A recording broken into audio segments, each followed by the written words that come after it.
ഒരു ഷെയർ വാങ്ങാമെന്ന് പറഞ്ഞാൽ നിങ്ങൾ മാങ്ങ കഴിക്കുന്ന പോലെയാണ്. ചിലപ്പോൾ നമുക്ക് പുറത്ത് നോക്കുമ്പോൾ തന്നെ മനസ്സിലാവും മാങ്ങ കേടാണെന്ന്. ചിലപ്പോൾ ചെത്തി മുറിച്ച് നോക്കുമ്പോഴായിരിക്കും മനസ്സിലാവും അത് ശരിക്കും കേടാണെന്നുള്ള കാര്യം. ഇതേ സെയിം ലോജിക്കിലൂടെയാണ് നമ്മളൊരു ഷെയറിൽ ഒരു കമ്പനിയിൽ ഇൻവെസ്റ്റ് ചെയ്യുക. ഒരു കമ്പനി ആക്ച്വലി നല്ലതാണോ മോശമാണെന്ന് മനസ്സിലാക്കാൻ ചിലപ്പോൾ പുറത്ത് നോക്കിയാൽ മതിയാവും, ചിലപ്പോൾ അത് ആക്ച്വലി ചെത്തി മുറിച്ച് നോക്കേണ്ടി വരും. ഈ പരിപാടിനെ നമ്മൾ വിളിക്കുന്ന പേരാണ് ഫണ്ടമെൻ്റൽ അനാലിസിസ്. സ്റ്റോക്ക് മാർക്കറ്റിൽ നിന്ന് ലക്ഷങ്ങൾ പൈസ ഉണ്ടാക്കിയ ആൾക്കാരുടെ കഥകൾ നിങ്ങൾ കേട്ടിട്ടുണ്ടാവും. അവരൊക്കെ ഏറ്റവും ഫണ്ടമെൻ്റലി ബേസിക് ആയിട്ട് സ്റ്റാർട്ട് ചെയ്യുന്നത് ഈ ഫണ്ടമെൻ്റൽ അനാലിസിസ് വെച്ചിട്ടാണ്. അപ്പോൾ ഈ ഫണ്ടമെൻ്റൽ അനാലിസിസ് എന്താണെന്നുള്ള കാര്യമാണ് വളരെ ഡീറ്റെയിൽ ആയിട്ട് നമ്മൾ ഈ ഒരു വീഡിയോയിൽ നോക്കാൻ പോകുന്നത്. അപ്പോൾ നിങ്ങൾ ആലോചിച്ച് നോക്ക്, നിങ്ങളൊരു ഷെയർ വാങ്ങുകയാണ്. ഫോർ എക്സാമ്പിൾ ബജാജ് ഫിനാൻസിൻ്റെ ഷെയർ വാങ്ങുകയാണ്. ബൈ ദ വേ, ഈ വീഡിയോയിൽ പറയുന്ന ഒരു കാര്യം പോലും ഒരു സ്റ്റോക്ക് വാങ്ങാനുള്ള ബൈയോ സെൽ റെക്കമെൻഡേഷൻ അല്ല, എല്ലാം എഡ്യൂക്കേഷണൽ പർപ്പസിന് വേണ്ടിയിട്ടാണ് നമ്മൾ പറയുന്നത്. ഈ കമ്പനീൻ്റെ ഷെയർ നിങ്ങൾ വാങ്ങുക എന്ന് പറയുമ്പോൾ നിങ്ങൾ ആക്ച്വലി ആ കമ്പനീൻ്റെ ഒരു ഓണർഷിപ്പാണ് വാങ്ങുന്നത്. അതായത് ബജാജ് ഫിനാൻസിന് കുറേ ഓണേഴ്സ് ഉണ്ടെങ്കിൽ അതിലെ ഒരു ഓണർ ആവുകയാണ് നിങ്ങൾ. അപ്പോൾ നിങ്ങൾ ആലോചിക്കേണ്ടത്, നിങ്ങളൊരു കമ്പനീൻ്റെ ഓണർ ആവുകയാണെങ്കിൽ ആ കമ്പനി ഒരു നല്ല കമ്പനിയാണോ അല്ലെങ്കിൽ ഒരു മോശം കമ്പനി ആവാനാണോ നിങ്ങൾ ആഗ്രഹിക്കുക? ഒബ്വിയസ്ലി ഒരു നല്ല കമ്പനി ആവാനാണ് നിങ്ങൾ ആഗ്രഹിക്കുക. ഇത് നല്ല കമ്പനിയാണോ എന്ന് എങ്ങനെ കണ്ടുപിടിക്കുക? ആ കണ്ടുപിടിക്കുന്ന പരിപാടിനെ നമ്മൾ ഫണ്ടമെൻ്റൽ അനാലിസിസ് എന്ന് വിളിക്കുക. അതായത് ഈ ഫണ്ടമെൻ്റൽ അനാലിസിസിലൂടെ നമ്മൾ ഒരു കമ്പനിനെ കടത്തിവിട്ടാൽ, അതെങ്ങനെയാണ് കടത്തിവിടേണ്ടത് നമ്മൾ പഠിക്കും. നിങ്ങൾക്ക് അവസാനം മനസ്സിലാവും ആക്ച്വലി ആ കമ്പനി നല്ല കമ്പനിയാണോ മോശം കമ്പനിയാണോ. ഇനി ഫണ്ടമെൻ്റൽ അനാലിസിസ് അല്ലാതെ വേറൊരു ടൈപ്പ് അനാലിസിസ് ഉണ്ട്, അതിനെ വിളിക്കുന്ന പേരാണ് ടെക്നിക്കൽ അനാലിസിസ്. അപ്പോൾ ടെക്നിക്കൽ അനാലിസിസ് കമ്പനി നല്ലതാണോ മോശമാണോ എന്നല്ല നമ്മൾ നോക്കുക, അത് എപ്പോൾ വാങ്ങണം എപ്പോൾ വിൽക്കണം എന്നുള്ള കാര്യം അതിൻ്റെ പ്രൈസ് ചാർട്ട് വെച്ചും ഇൻഡിക്കേറ്റേഴ്സൊക്കെ വെച്ച് നമ്മൾ കണ്ടുപിടിക്കുന്ന ഒരു പ്രോസസ്സിനാണ് ടെക്നിക്കൽ അനാലിസിസ് എന്ന് വിളിക്കുക. അത് കംപ്ലീറ്റ്ലി ഡിഫറൻ്റ് ആണ്. അപ്പോൾ അതിനെപ്പറ്റി നിങ്ങൾക്ക് ഒരു വീഡിയോ വേണമെങ്കിൽ തീർച്ചയായും കമൻറ്റ് ബോക്സിൽ കമൻറ്റ് ചെയ്യാം. അപ്പോൾ ഈ വീഡിയോയിൽ നമ്മൾ ഫണ്ടമെൻ്റൽ അനാലിസിസിലൂടെ ഒരു കമ്പനി ആക്ച്വലി നല്ലതാണോ മോശമാണോ എന്നുള്ള കാര്യമാണ് നമ്മൾ കണ്ടുപിടിക്കാൻ പോകുന്നത്. അപ്പോൾ ഇത് ആക്ച്വലി പഠിക്കുന്നതിന് മുമ്പ് നമുക്ക് ഈ ഫണ്ടമെൻ്റൽ അനാലിസിസിൻ്റെ ആവശ്യം എന്താണെന്നുള്ള കാര്യം ഒരു സിമ്പിൾ എക്സാമ്പിൾ വെച്ച് മനസ്സിലാക്കാം. ഫോർ എക്സാമ്പിൾ ടൈറ്റൻ എന്ന് പറഞ്ഞ കമ്പനി നിങ്ങൾക്ക് എല്ലാവർക്കും അറിയായിരിക്കും. ഞാൻ സ്കൂളിലൊക്കെ പഠിക്കുന്ന സമയത്ത് എനിക്ക് ഓർമ്മയുണ്ട്, എൻ്റെ അപ്പ എൻ്റെ ബർത്ത്ഡേക്ക് ഗിഫ്റ്റ് വാങ്ങാൻ വേണ്ടി ടൈറ്റനിൽ കൊണ്ടുപോയിട്ട് ഒരു നല്ല ഫാസ്റ്റ് ട്രാക്കിൻ്റെ വാച്ചൊക്കെ വാങ്ങിച്ചു തന്നിട്ടുണ്ട്. അപ്പോൾ അന്ന് മുതൽ ടൈറ്റൻ്റെ ബ്രാൻഡ് വാല്യൂ ഭയങ്കര സ്ട്രോങ് ആയിരുന്നു. ടൈറ്റൻ ഓൺ ചെയ്യുന്ന മറ്റൊരു ബ്രാൻഡാണ് തനിഷ്ക് എന്ന് പറഞ്ഞ ജൂലേഴ്സ്. അപ്പോൾ ഇതൊക്കെ ഭയങ്കര ബ്രാൻഡ് വാല്യൂ ഉള്ളൊരു കമ്പനിയാണ്, അതിലൊരു സംശയമില്ല. അപ്പോൾ ഈ ടൈറ്റൻ എന്ന് പറഞ്ഞ കമ്പനി ആക്ച്വലി നിങ്ങൾ അതിൻ്റെ മുകളിൽ ഫണ്ടമെൻ്റൽ അനാലിസിസ് ചെയ്തിരുന്നെങ്കിൽ, നമ്മൾ ഈ വീഡിയോയിൽ പഠിക്കാൻ പോകുന്ന സാധനം ചെയ്തിരുന്നെങ്കിൽ നിങ്ങൾക്ക് പണ്ടേ മനസ്സിലാവുന്നത് നല്ലൊരു കമ്പനിയാണ്. എന്നിട്ട് നിങ്ങൾ അതിൽ ആക്ച്വലി പൈസ ഇട്ടിരുന്നെങ്കിൽ, ഫോർ എക്സാമ്പിൾ നിങ്ങൾ 2004 ഇതിൽ പൈസ ഇടുന്നതെങ്കിൽ അല്ലെങ്കിൽ ഈ ഷെയർ വാങ്ങുന്നതെങ്കിൽ, നിങ്ങൾ ഇപ്പോൾ അത് വിൽക്കുകയാണെങ്കിൽ ഓൾമോസ്റ്റ് 800 ഇരട്ടി പൈസ ആയിരിക്കും നിങ്ങൾ ഉണ്ടാക്കിയിട്ടുണ്ടാവാം. അതായത് 2004 നിങ്ങൾ ഈ ഒരു സ്റ്റോക്കിൽ 1 ലക്ഷം രൂപ ഇട്ടിരുന്നെങ്കിൽ ഇന്ന് അതിൻ്റെ വാല്യൂ 8 ലക്ഷം അല്ല, 80 ലക്ഷം അല്ല, 8 കോടി രൂപയായിരിക്കും. ഇനി ഇത് പറയാൻ ഭയങ്കര സിമ്പിളാണെങ്കിലും ആക്ച്വലി നടപ്പിലാക്കാൻ അത്ര എളുപ്പമൊന്നുമല്ല. എങ്കിലും നമുക്ക് ഫണ്ടമെൻ്റൽ അനാലിസിസിലൂടെ ഈ കമ്പനി നല്ല കമ്പനിയാണെന്ന് കണ്ടുപിടിക്കാൻ പറ്റും. ഇതിൻ്റെ നേരെ ഓപ്പോസിറ്റ് വശമുണ്ട്. ഫോർ എക്സാമ്പിൾ റീസെൻ്റ്ലി ന്യൂസിൽ ഭയങ്കര ഫേമസ് ആയിട്ടുള്ള കമ്പനിയാണ് ജെൻസോൾ എന്ന് പറഞ്ഞ കമ്പനി. ഈ ജെൻസോൾ എന്ന് പറഞ്ഞ കമ്പനിയിൽ നിങ്ങൾ ഈ ഫണ്ടമെൻ്റൽ അനാലിസിസ് അപ്ലൈ ചെയ്ത് നോക്കിയാൽ വളരെ ക്ലിയർ ആയി മനസ്സിലാവും ഇത് ആക്ച്വലി നല്ല കമ്പനി അല്ല എന്നുള്ള കാര്യം. അത് വളരെ ക്ലിയർ ആയിട്ട് അതിൻ്റെ പ്രൈസിൽ നമുക്ക് കാണാൻ പറ്റും. ഫോർ എക്സാമ്പിൾ നിങ്ങൾ കുറച്ച് നാൾ മുമ്പാണ് ഈ ഒരു കമ്പനി വാങ്ങിയെങ്കിൽ 95% ലോസിലായിരിക്കും നിങ്ങളുണ്ടാവുക. അതായത് നിങ്ങൾ 2 വർഷം മുമ്പ് 1 ലക്ഷം രൂപ ഈ കമ്പനിയിൽ ഇട്ടിരുന്നെങ്കിൽ അതിൻ്റെ വാല്യൂ ഇപ്പോൾ വെറും 5000 രൂപയായിരിക്കും. നിങ്ങളുടെ 95% നിങ്ങളുടെ ക്യാപിറ്റൽ നിങ്ങൾ നഷ്ടപ്പെട്ടിട്ടുണ്ടാവും. അപ്പോൾ ഇതുകൊണ്ടാണ് ഫണ്ടമെൻ്റൽ അനാലിസിസ് വളരെ ഇമ്പോർട്ടൻ്റ് ആണെന്ന് പറയുന്നത്. കാരണം ഒരു കമ്പനി നല്ലതാണെങ്കിൽ അത് നിങ്ങൾക്ക് എങ്ങനെ നോക്കിയാലും റിട്ടേൺ തരുള്ളൂ. അത് മോശമാണെങ്കിൽ നിങ്ങളുടെ പൈസ നിങ്ങൾ നഷ്ടപ്പെടുകയാണ് ചെയ്യുക. ഇനി ഫണ്ടമെൻ്റൽ അനാലിസിസിലേക്ക് വരുമ്പോൾ 2 വശങ്ങളാണ് ഇതിലുള്ളത്. ഒന്ന് ക്വാളിറ്റേറ്റീവ്, മറ്റേത് ക്വാണ്ടിറ്റേറ്റീവ്. ക്വാണ്ടിറ്റേറ്റീവ് നമ്പേഴ്സ് ബേസ്ഡ് ആയിരിക്കും. അപ്പോൾ നമ്പേഴ്സിൻ്റെ അടിസ്ഥാനത്തിൽ നമുക്ക് തീരുമാനിക്കും ഒരു കമ്പനി ആക്ച്വലി നല്ലതാണോ മോശമാണെന്നുള്ള കാര്യം. ക്വാളിറ്റേറ്റീവ് എന്ന് പറഞ്ഞാൽ അവിടെ നമ്പേഴ്സ് ഉണ്ടാവില്ല, കുറച്ചും കൂടി ക്വാളിറ്റേറ്റീവ് ആയിട്ടുള്ള ജഡ്ജ്മെൻറ്റ്സ് ആയിരിക്കും ഉണ്ടാവും. അപ്പോൾ ഈ 2 കാര്യങ്ങൾ നമുക്ക് പഠിക്കണം, ഓരോന്നായിട്ട് നമുക്ക് പഠിക്കാം. Starting with qualitative analysis. ഒരു കമ്പനിയുടെ ക്വാളിറ്റേറ്റീവ് അനാലിസിസിൽ 5 ചോദ്യങ്ങളുടെ ഉത്തരമാണ് നമ്മൾ കണ്ടുപിടിക്കേണ്ടത്. ഫസ്റ്റ് ചോദ്യം, what does the company do?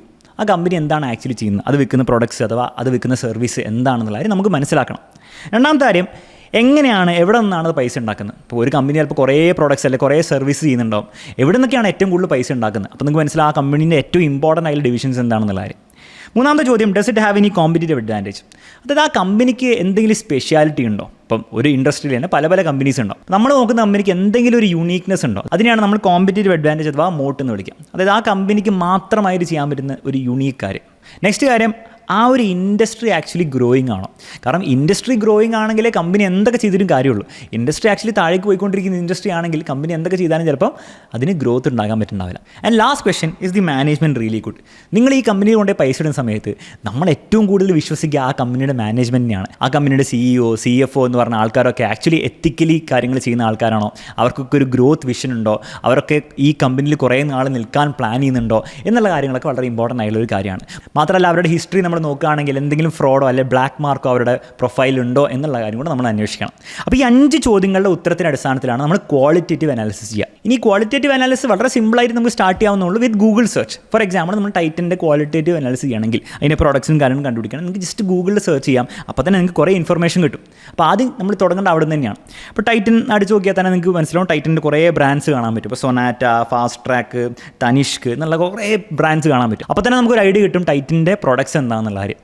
ഇനി കുറച്ചും കൂടി നമ്മൾ നോക്കിപ്പോയാൽ നമുക്ക് മനസ്സിലാവും ടൈറ്റൻ്റെ ഈ ഒരു റവന്യൂ വരുന്നത് എവിടെ നിന്നൊക്കെയാണ് പൈസ വരുന്നുള്ളതിൻ്റെ രണ്ടാമത്തെ ചോദ്യത്തിന് നമുക്ക് ഉത്തരം കിട്ടുക കുറച്ച് സർപ്രൈസിങ് ആണ്. അപ്പോൾ നിങ്ങൾ ടൈറ്റൻ ഒരു വാച്ച് കമ്പനിയാണെന്ന് വിചാരിച്ചിട്ടുണ്ടെങ്കിൽ നിങ്ങളുടെ പേഴ്സ്പെക്റ്റീവ് മാറ്റുന്ന ഒരു ഉത്തരമാണ് കിട്ടുക. കാരണം ടൈറ്റൻ്റെ മാക്സിമം റവന്യൂ വരുന്നത് അതിൻ്റെ ജ്വല്ലറി അഥവാ തനിഷ്ക് എന്ന് പറഞ്ഞ സെഗ്മെൻറ്റിൽ നിന്നാണ്. ഓൾമോസ്റ്റ് 85% പൈസ ഉണ്ടാക്കുന്ന ടൈറ്റൻ ജ്വല്ലറി സെഗ്മെൻറ്റിൽ നിന്നാണ്. അതിന് വളരെ കുറച്ച് പൈസ മാത്രമേ ഈ വാച്ചിന്നും ഐവെയർ എന്നൊക്കെ ആയിട്ട് ഉണ്ടാക്കുന്നുള്ളൂ. അപ്പോൾ തന്നെ നമുക്കൊരു കാര്യം മനസ്സിലായി, വാച്ച് കൂടുതൽ വിറ്റിട്ടല്ല ടൈറ്റൻ ആക്ച്വലി പൈസ ഉണ്ടാക്കാൻ പോകുന്നത്. നേരെ മറിച്ച് ജ്വല്ലറിയുടെ ബിസിനസ് ആയിരിക്കും ടൈറ്റൻ്റെ ഗ്രോത്തിനെ കൂടുതൽ എഫക്റ്റ് ചെയ്യുക. അപ്പോൾ ആ ഒരു കാര്യം നമുക്ക് സിമ്പിൾ റവന്യൂ ബ്രേക്കപ്പ് അഥവാ റവന്യൂ മിക്സ് എന്നുള്ള കാര്യം കിട്ടി. അപ്പോൾ ഇങ്ങനെ ഗൂഗിൾ സെർച്ചിൽ നിന്ന് ബേസിക് ആയിട്ടുള്ള ഒരു ഐഡിയ നിങ്ങൾക്ക് കിട്ടുമെങ്കിലും നിങ്ങൾക്ക് കുറച്ചുകൂടി സീരിയസ് ആയിട്ട് ആക്യുറേറ്റ് ആയിട്ടുള്ള കറക്റ്റ് നോളജ് കിട്ടണമെങ്കിൽ നിങ്ങൾ ആ കമ്പനിയുടെ ഡോക്യുമെൻറ്റ്സ് തപ്പിപ്പോണം. അതിൽ ഏറ്റവും ഇമ്പോർട്ടൻ്റ് ആയിട്ടുള്ള ഡോക്യുമെൻ്റാണ് ഒരു കമ്പനിയുടെ ആനുവൽ റിപ്പോർട്ട്. അപ്പോൾ ഓരോ വർഷവും ഒരു കമ്പനി ആ കമ്പനിയുടെ ആനുവൽ റിപ്പോർട്ട് എന്ന് പറഞ്ഞ റിപ്പോർട്ട് ഫയൽ ചെയ്യും. ആ ആനുവൽ റിപ്പോർട്ടിൽ ആ കമ്പനി ഒരു വർഷത്തിൽ ചെയ്ത കാര്യങ്ങൾ എന്താണ്, അതിൻ്റെ ഫിനാൻഷ്യൽസ് എന്താണ് എന്നുള്ള എല്ലാ കാര്യങ്ങളും വളരെ ഡീറ്റെയിൽഡ് ആയിട്ട് അപ്ഡേറ്റ് ചെയ്യുന്ന ഒരു വലിയ റിപ്പോർട്ടാണ്. അപ്പോൾ ഈ ഒരു കാര്യം എല്ലാവർക്കും ഫ്രീ ആയിട്ട് കിട്ടും. നമ്മൾ ആദ്യം സ്റ്റാർട്ട് ചെയ്യേണ്ടത് ഈ ഒരു ആനുവൽ റിപ്പോർട്ട് എന്നാണ്. അപ്പോൾ ഈ ആനുവൽ റിപ്പോർട്ട് ഞാൻ ആക്ച്വലി എടുത്ത് കാണിച്ചു തരാം നിങ്ങൾക്ക്. മാത്രമല്ല ഇവിടെ വെച്ചിട്ട് നമുക്ക് കമ്പനി ഒന്ന് ഷിഫ്റ്റ് ചെയ്യാം. ഇപ്പോൾ ഇത്രയും നേരം നമ്മൾ ടൈറ്റിനെ പറ്റിയാണ് പറഞ്ഞുകൊണ്ടിരുന്നത്. നമുക്ക് കമ്പനി ഒന്ന് മാറ്റി പിടിക്കാം. എല്ലാവർക്കും അറിയുന്ന നമ്മുടെ ഏഷ്യൻ പെയിൻറ്റ് ഉണ്ടാക്കുന്ന ഏഷ്യൻ പെയിൻറ്റ്സിലേക്ക് നമുക്ക് മാറാം. അപ്പോൾ ഏഷ്യൻ പെയിൻറ്റ്സിൻ്റെ ആനുവൽ റിപ്പോർട്ട് കിട്ടാൻ വേണ്ടിയിട്ട് ആദ്യം ഞാൻ സ്ക്രീനർ എന്ന് പറഞ്ഞ പ്ലാറ്റ്ഫോം എടുത്തിരിക്കുന്നത്. വേറെ പല സ്ഥലത്തു നിന്നും കിട്ടാം, ഏറ്റവും സിമ്പിളായിട്ട് ഇവിടുന്ന് കിട്ടാവുന്നുള്ളൂ. ഓക്കെ, അതുകൊണ്ടാണ് ഇത് കാണിക്കുന്നത്. ഇതിൽ ഡോക്യുമെൻറ്റ്സ് എന്ന് പറഞ്ഞ സെക്ഷനിൽ പോയി കഴിഞ്ഞാൽ ഇവിടെ തന്നെ നിങ്ങൾക്ക് ആനുവൽ റിപ്പോർട്ട് ഓരോ വർഷത്തിനും കാണാൻ പറ്റും. ഇപ്പോൾ ലേറ്റസ്റ്റ് ആനുവൽ റിപ്പോർട്ട് ഞാനിവിടെ ഡൗൺലോഡ് ചെയ്യുന്നു. ക്ലിക്ക് ചെയ്താൽ നിങ്ങൾക്ക് ഡൗൺലോഡ് ചെയ്തെടുക്കാവുന്നുള്ളൂ. ഈ ആനുവൽ റിപ്പോർട്ട് നമുക്ക് ജസ്റ്റ് ഒന്ന് ഗ്ലിംസ് നോക്കാം. കാരണം ഇത് ഫുള്ള് ഇപ്പോൾ വായിക്കൽ പോസിബിൾ അല്ല. കാരണം 283 പേജ് ഉണ്ട്. ചില ആനുവൽ റിപ്പോർട്ടൊക്കെ 400-500 പേജ് വരെ പോകുന്നുണ്ട്. അപ്പോൾ ഫുള്ള് ഇപ്പോൾ വായിക്കൽ പോസിബിൾ അല്ല. പക്ഷേ എന്തൊക്കെയാണെന്നുള്ള ബേസിക് കാര്യങ്ങൾ ഞാൻ കാണിച്ചു തരാം. അപ്പം ആനുവൽ റിപ്പോർട്ടിൽ ഒരു കണ്ടൻസ് പേജ് കൊടുത്തിട്ടുണ്ട് എന്തൊക്കെയാണുള്ളതെന്ന കാര്യം. അപ്പോൾ നിങ്ങൾക്കൊക്കെ വായിച്ച് നോക്കാവുന്നതാണ്. ആദ്യത്തെ കുറച്ച് പേജസിൽ തന്നെ കുറേ ഇൻഫർമേഷൻ ഉണ്ടാവും. അപ്പോൾ ഞാൻ അതൊക്കെ സ്കിപ്പ് ചെയ്തിട്ട് നമ്മൾ പോവുകയാണെങ്കിൽ ഈ ഒരു പേജിലെത്തിയാൽ ഇവിടെ തന്നെ ഒരു കുറേ കാര്യങ്ങൾ കൊടുത്തിട്ടുണ്ട്. ഈ ഏഷ്യൻ പെയിൻറ്റ്സിൻ്റെ legacy number 1 paint company in India എന്നാണ് അവർ പറയുന്നത്. ഇതിൽ നമ്പർ 1 എന്ന് പറഞ്ഞാൽ മിക്കവാറും റവന്യൂ ആയിരിക്കും, നമ്മളത് ചെക്ക് ചെയ്യണം. നമ്പർ 1 ഇൻറ്റഗ്രേറ്റഡ് ഹോം ഡെക്കർ അവർ ചെയ്യുന്നുണ്ട്. അത് ഒരു പക്ഷേ നിങ്ങൾ ഏഷ്യൻ പെയിൻറ്റ്സിനെ പറ്റി നിങ്ങൾ ഇതുവരെ കേട്ട് വെച്ചിട്ട് ചിലപ്പോൾ നിങ്ങൾക്ക് അറിയുണ്ടാവില്ല. അത് ഹോം ഡെക്കർ ചെയ്യുന്നുള്ള ഒരു കമ്പനിയാണ്. ഡെക്കറേറ്റീവ് ലൈറ്റിംഗ് ചെയ്യുന്നുണ്ട്, ഫാബ്രിക് ആൻഡ് ഫർണിഷിംഗ് ചെയ്യുന്ന കമ്പനിയാണ്. ഓക്കെ, ശരി. ഡെക്കറേറ്റീവിൽ എന്തൊക്കെയാണ് ചെയ്യുന്നത്, എന്തൊക്കെ പ്രൊഡക്ട്സ് ആണുള്ളത് എന്നുള്ളവരും കൊടുത്തിട്ടുണ്ട്. ഹോം ഡെക്കറിൽ എന്തൊക്കെയാണെന്നുള്ളവരും കൊടുത്തിട്ടുണ്ട്. ഇൻ്റർനാഷണൽ മാർക്കറ്റ്സിൽ ഉള്ളതാണ്. അപ്പോൾ ഇന്ത്യയിൽ മാത്രം ഉള്ള കമ്പനി അല്ല ഏഷ്യൻ പെയിൻറ്റ്സ് എന്നുള്ളവരും കൊടുത്തിട്ടുണ്ട്. ഇൻ്റർനാഷണൽ കോൺട്രിബ്യൂഷൻ എവിടുന്ന് എത്രയാണ് കിട്ടുന്നതെന്നുള്ള കാര്യം കൂടെ കൊടുത്തിട്ടുണ്ട്. അപ്പോൾ അങ്ങനെ കുറച്ച് കാര്യങ്ങൾ കൊടുത്തിട്ടുണ്ട്. അപ്പോൾ ഹോം ഡെക്കറിൻ്റെ പിക്ചേഴ്സും കൊടുത്തിട്ടുണ്ട്. ആദ്യത്തെ ഭാഗത്ത് നിന്ന് ബേസിക് ആയിട്ടുള്ള പ്രോഡക്ട്സ് എന്താണെന്നുള്ള കാര്യമൊക്കെ നിങ്ങൾക്ക് കിട്ടും. പിന്നീട് നമ്മൾ നോക്കുകയാണ് ചെയർമാൻ ലെറ്റർ. അപ്പോൾ എല്ലാ വർഷവും ഓരോ കമ്പനിയുടെ ചെയർമാൻ അഥവാ MD അഥവാ CEO അവരുടെ ഒരു ലെറ്റർ ഉണ്ടാവും. അവർ ആ വർഷം വരെ എന്താണ് ചെയ്തത്, ഇനി അങ്ങോട്ട് എന്താ ചെയ്യാൻ ഉദ്ദേശിക്കുന്നത് എന്നുള്ള കാര്യത്തിൽ കുറേ ഡീറ്റെയിൽസ് നിങ്ങൾക്ക് കിട്ടും. അപ്പോൾ ഇനിയുള്ള വർഷങ്ങളിൽ ഏഷ്യൻ പെയിൻറ്റ്സ് എങ്ങനെയാണ് ഗ്രോ ചെയ്യാൻ ഉദ്ദേശിക്കുന്നുള്ളവരെയും ഒരു ഹിൻഡ് നിങ്ങൾക്ക് ഇത് മൊത്തം വായിച്ചാൽ കിട്ടും. ഫുള്ള് വായിച്ചില്ലെങ്കിലും കുറച്ച് വായിച്ചാൽ തന്നെ നിങ്ങൾക്ക് മനസ്സിലാവും. ഇവിടെ നമ്മൾ ഫുള്ള് വായിക്കാനൊന്നും പോകുന്നില്ല, പക്ഷേ വായിച്ചാൽ നിങ്ങൾക്ക് മനസ്സിലാവും. MD ആൻഡ് CEO മെസ്സേജ്, വീണ്ടും അവിടെയും കുറേ കാര്യങ്ങൾ ഇൻഫർമേഷൻ ഉണ്ടാവും. അപ്പോൾ ഇത് ആക്ച്വലി ഈ ആനുവൽ റിപ്പോർട്ട് ഒരു നല്ല ഇൻവെസ്റ്റർ ആണെങ്കിൽ ഇത് വളരെ ഡീറ്റെയിൽ ആയിട്ട് സ്റ്റഡി ചെയ്യും. ഈ ആദ്യത്തെ ഭാഗം മാത്രമല്ല, ഇതിൽ ഓരോ കാര്യങ്ങളും ഡീറ്റെയിൽ ആയിട്ട് സ്റ്റഡി ചെയ്യും. അപ്പോൾ അതിൽ ഏറ്റവും ഇമ്പോർട്ടൻ്റ് ആയിട്ട് വരുന്ന ഭാഗങ്ങൾ നമ്മൾ വീണ്ടും കണ്ടൻസ് പേജിൽ പോയാൽ ഈ കാര്യങ്ങളാണ്. അതായത് മാനേജ്മെൻറ്റ് ഡിസ്കഷൻ ആൻഡ് അനാലിസിസ് എന്ന് പറഞ്ഞ സ്ഥലത്ത്. അപ്പോൾ അവിടെയാണ് മാക്രോ ഇക്കണോമിക് ലാൻഡ്സ്കേപ്പ്, അതായത് ഈ ഇൻഡസ്ട്രി ആക്ച്വലി ഗ്രോ ചെയ്തുകൊണ്ടിരിക്കുന്നുണ്ടോ, അതിലെ റിസ്ക്കുകൾ എന്താണെന്നുള്ള കാര്യങ്ങളൊക്കെ അവിടെയാണ് പറയുക. അതുപോലെ ബിസിനസ് റിവ്യൂ. ഏഷ്യൻ പെയിൻറ്റ്സ് എന്ന് പറഞ്ഞ കമ്പനിയിൽ ഇനി അങ്ങോട്ട് എന്തൊക്കെ ഗ്രോത്തിൽ എക്സാക്ട് നമ്പറൊന്നും അവർ പറയില്ല, പക്ഷേ ഓവറോൾ അവർ കാര്യങ്ങളൊക്കെ പറഞ്ഞുതരും. മാത്രമല്ല എന്തൊക്കെ റിസ്ക്കുകളാണ് ഈ കമ്പനി ഫേസ് ചെയ്യുന്ന കാര്യങ്ങളാണ് കൂടുതൽ അവിടെ ഡിസ്കസ് ചെയ്യുക. അപ്പോൾ ആ സെക്ഷൻ വളരെ ഇമ്പോർട്ടൻ്റ് ആണ്. പിന്നെ നെക്സ്റ്റ് സെക്ഷനായ വാല്യൂ പ്രൊപ്പോസിഷൻ, അത് കുറച്ച് ഇമ്പോർട്ടൻ്റ് ആണ്. അപ്പോൾ അവിടെയാണ് അവരെങ്ങനെയാണ് വാല്യൂ ക്രിയേറ്റ് ചെയ്യുന്നത്, എങ്ങനെയാണ് റവന്യൂ ക്രിയേറ്റ് ചെയ്യുന്ന കാര്യങ്ങളൊക്കെ കൊടുക്കുക. മാത്രമല്ല അവിടെയാണ് ഇന്നോവേഷൻ കാര്യങ്ങൾ, അതായത് നെക്സ്റ്റ് അവരെന്തൊക്കെ ചെയ്യാൻ ഉദ്ദേശിക്കുന്നത്, എന്താണ് ഏഷ്യൻ പെയിൻറ്റ്സിൻ്റെ യൂണീക്ക് കാര്യങ്ങൾ. നമ്മൾ നേരത്തെ പറഞ്ഞ മോട്ടും കാര്യങ്ങളൊക്കെ ഇരിക്കുന്നത് ഇവിടെയാണ്. അപ്പോൾ ഇത്രയും കാര്യങ്ങളാണ് ബേസിക് ആയിട്ട് ഒരു ആനുവൽ റിപ്പോർട്ട് നിങ്ങൾ വായിച്ച് മനസ്സിലാക്കേണ്ടത്. അപ്പോൾ തന്നെ നിങ്ങൾക്ക് കുറേ ഐഡിയ കിട്ടും ഈ ബിസിനസ് എന്താ ചെയ്യുന്നുള്ള കാര്യം. ഇനി ഇവിടെ ഒരു ചെറിയ പ്രശ്നം എന്താണെന്ന് വെച്ചാൽ ഇതിപ്പോൾ ഒരു കമ്പനീൻ്റെ കാര്യത്തിൽ നിങ്ങൾക്ക് ഇങ്ങനെയൊക്കെ ചെയ്യാൻ പറ്റും, ആനുവൽ റിപ്പോർട്ട് വളരെ ഡീറ്റെയിൽ സ്റ്റഡി ചെയ്യാൻ പറ്റും. പക്ഷേ എല്ലാ കമ്പനീസിനെ നിങ്ങൾക്ക് ഇങ്ങനെ ഡീറ്റെയിൽ ആയിട്ട് സ്റ്റഡി ചെയ്യാനുള്ള സമയം ഉണ്ടാവില്ല ഒരു സാധാരണ ഇൻവെസ്റ്റർ ആണെങ്കിൽ. അപ്പോൾ ഇന്നത്തെ ഈ ഒരു കാലത്ത് നമുക്ക് AI ഉപയോഗിച്ചിട്ട് കുറേ കാര്യങ്ങൾ ഓട്ടോമേറ്റഡ് ആയിട്ട് ചെയ്യാൻ പറ്റും. അപ്പോൾ ഒരു ആനുവൽ റിപ്പോർട്ട് നമ്മുടെ കയ്യിൽ കിട്ടിക്കഴിഞ്ഞാൽ നമ്മുടെ ക്വാളിറ്റേറ്റീവ് അനാലിസിസിൽ 5 ചോദ്യങ്ങളുടെ ഉത്തരം നമുക്ക് AI ഉപയോഗിച്ച് അത്യാവശ്യം സിമ്പിളായിട്ട് കണ്ടുപിടിക്കാവുന്നതാണ്. അപ്പോൾ അതിന് വേണ്ടിയിട്ട് ഞാൻ ChatGPT എടുക്കാൻ പോവാണ്. എന്നിട്ട് ChatGPT ഞാൻ പ്രോംപ്റ്റും ഒരു ആനുവൽ റിപ്പോർട്ടും ഇട്ട് കൊടുക്കും. എന്നിട്ട് അതിനോട് ആൻസർ കണ്ടുപിടിക്കാൻ പറയും. അപ്പോൾ ഞാൻ ഏഷ്യൻ പെയിൻറ്റ്സിന് ആനുവൽ റിപ്പോർട്ട് ChatGPT കൊടുത്തിട്ടുണ്ട്. 5 ചോദ്യങ്ങളുടെ ഉത്തരം കിട്ടാൻ വേണ്ടി ഒരു പ്രോംപ്റ്റും കൊടുത്തിട്ടുണ്ട്. പ്രോംപ്റ്റ് ഞാൻ ഡിസ്ക്രിപ്ഷനിൽ കൊടുത്തിട്ട് നിങ്ങൾക്ക് യൂസ് ചെയ്യാവുന്നതാണ്. ഇത് കൊടുത്തിട്ട് ഞാൻ ചോദിക്കുകയാണ് ഇതൊന്ന് കണ്ടുപിടിക്കാൻ വേണ്ടിയിട്ട്. ഓക്കെ, അപ്പോൾ ChatGPT ഉത്തരം തന്നിട്ടുണ്ട്.